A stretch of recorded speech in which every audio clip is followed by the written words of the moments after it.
A lot of scouts are saying you could be a first-round bubble pick or a sleeper of the draft. So how does that factor in as a motivation for you, or what do you think when you hear those things? I mean, you know, I have a lot of motivations already, you know, within myself, and, you know, hearing things like that and just understanding that I'm coming so far, and to understand that, you know, with myself, I'm never satisfied. You know, no matter what is put in front of me, I'm never satisfied. You know, people are talking about first-round bubble.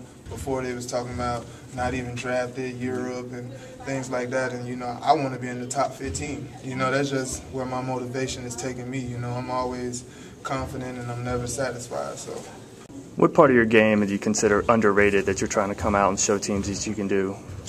Run the team. You know, sophomore year, junior year, I was a point guard in this past year. You know, looking at the adversity that we had and guys not making grades and guys not able to come in, you know, we were a lot smaller than planned. So that kind of shifted me over to the 2. And just being able to show teams that I am an NBA point guard, you know, I can run a team, I can run sets, I can do this.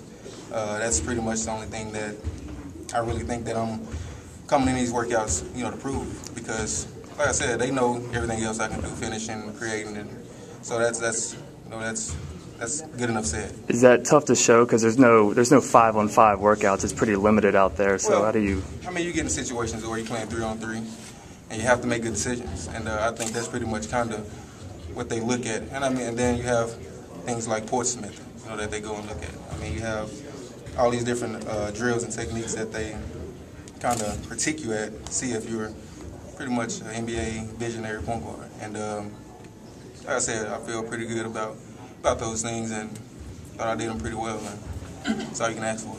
Aside from on the court, the grind you're talking about, I mean, what does it feel like, especially having this practice here down the road from Maryland, just, you know, it all starting to happen? I mean, mentally it must be a ride. I really had trouble sleeping last night.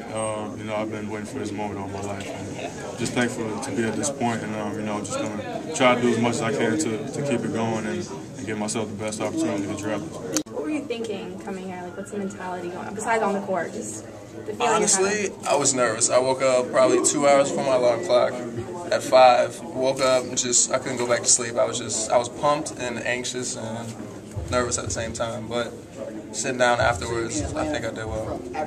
You have been working out and practicing and playing games probably since you were 10 years old, 12 years old. Maybe this is the first time you're doing it with, you know, with these stakes on the line. How do you handle those nerves? It's tough, you know, at first, but I think once you're actually in here and then everything starts up, you know, you kind of settle down a little bit.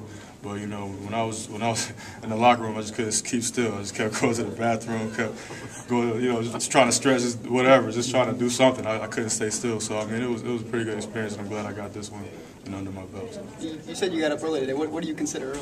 Well, I went to sleep at like 2, and I woke up at like 5:30. Oh, jeez. All right. Yeah, I didn't really get that much sleep, and hopefully it didn't affect my play. But you know, I was just excited. I mean, honestly, I was just excited and nervous, and you know, I'm glad I just got it over with. What were some of your impressions of this coaching staff, whether Gene Banks or Flip or Sam Cassell? I think they're all real down to earth, and I like that. And I feel like there's common ground between us, as opposed to maybe college where there's a coach like yelling at you. You know. What did you learn from Sam Cassell? Was there something he told you that's going to stick with you? I mean, everything he tells me, you know, because he was one of the great players that I looked at. You know, like, oh man, look at Sam Cassell, he's doing this, he's doing that. You know, so when he tell me something about how to catch the ball and rip through and use my body, you know, I listen to that and I like imagine myself on the court doing that, you know. So like I said, it's just a learning process for me. You know, I can't speak for nobody else, you know, I just speak for myself, and it's a learning process for me. In toughness, how did this work out compared to some of the workouts Coach Williams used to put you through? Well, it's pretty similar. You know, it's you know, college. You know, it's just nonstop. You're going hard every day for 2.5, 3 hours every day against some strong physical guys, and it's pretty much the same here. It's just, you know, instead of going 5-on-5, you're going 3-on-3. So, you know, that's pretty much the only difference. But, you know, it's good. It's a great learning experience. The coach there, you know, especially Sam Cassell, teaching a lot on the sidelines, definitely helping a lot. You know, if you listen, you can learn, you know, a lot in these workouts. So, you know, that's what I'm trying to do. Is there a specific game, someone's game in the NBA that you try to model yours off of, or who do you watch a lot? I watch a lot of Baron Davis, a lot of Darren. Darren Williams, he's a Dallas guy. And, just kind of Fisher. Just kind of look at those guys, and even Cassell. When he was playing, just kind of look at those guys and be like, okay, if I can take this from his game, if I can try to copy that from his game, I could be well, have as much success as they're having. So. What part of Sam's game do you like? The back down post, the back down from half court, just bumping the guy the whole time, turn around, fade jump, that's unstoppable. And he did it so well. So.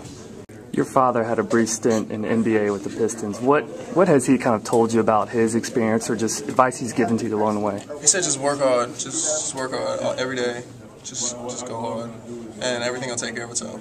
What do you think you still have to improve to kind of improve your stock? I have to say consistently knocking down the NBA three, because going through the workouts, mid-range has been good, attacking the rim, finishing, that's my game anyway, that's been good. Creating for other guys has been good. Defense, coming from a program where it's based on defense, that's good. So just being able to consistently, hit the NBA three. It's kind of new for me. College, didn't really have to shoot that far.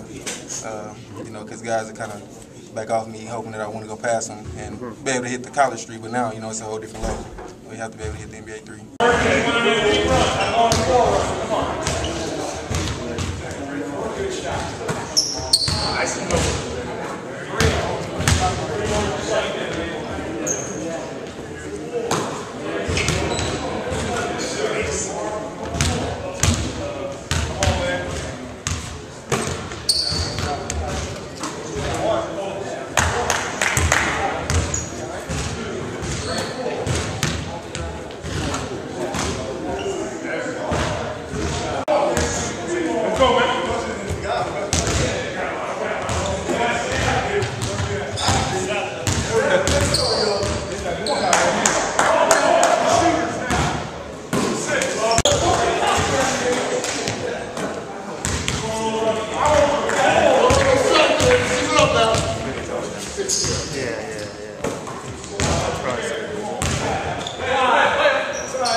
Come on.